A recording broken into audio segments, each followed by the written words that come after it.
All right.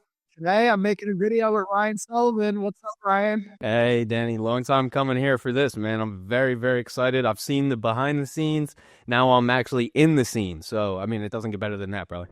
So as far as the style of video that you want to make today, we got two choices, growth or sales. Oh, I've been on a sales kick. Can we do sales?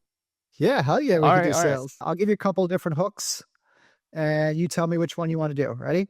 So here's something that a lot of B2B founders don't know about podcasting, or you will never reach whatever their dream outcome is if you keep doing this bad habit. Okay. 3 things B2B founders think they should do with their podcast that will never work. Let's go with number one. I'm already set. I got a number one. Oh, you're already set on number 1? Okay, cool. Obviously, you want to take them down a path of like what you at your service will do for them. Here's something a lot of B2B founders don't know about podcasting.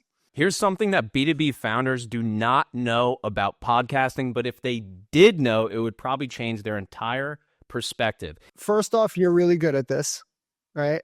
Probably because you have a lot of practice from doing like hundreds of podcasts.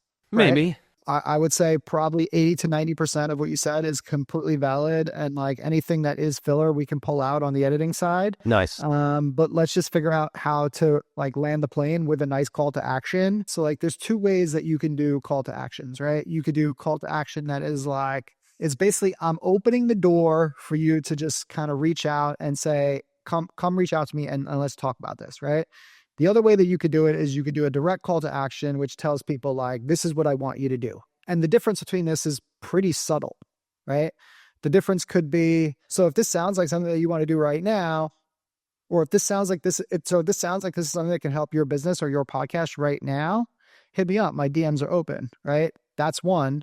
Or if you say, if this sounds like something that can help your business or your podcast right now, DM me the word podcast and I'll reach out to you directly. Okay. So if you're a B2B founder who wants to start a podcast in 2025 to drive more ideal clients to your inbox. Beautiful.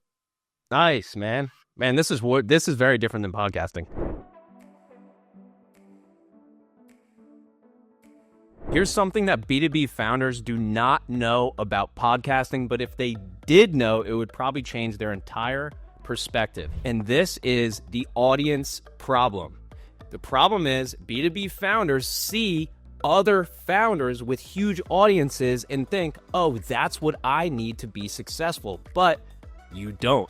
You can have hundreds of listeners on your podcast that equate to tens of thousands, hundreds of thousands, or even millions of dollars in revenue. So do not believe this lie that you have to have some massive audience to be successful with your B2B podcast, because it's just not true. The next question is, how do we know? Well, we've proved it. We have countless case studies, podcasts with hundreds of downloads to hundreds of thousands of downloads. And guess what? They're all successful as long as they keep putting in that work every single day. So if you're a B2B founder who wants to start a podcast in 2025 to drive more ideal clients to your inbox, this is exactly what we do. We will help you avoid this audience problem and identify the perfect ideal niche audience for your podcast to drive all of that extra revenue.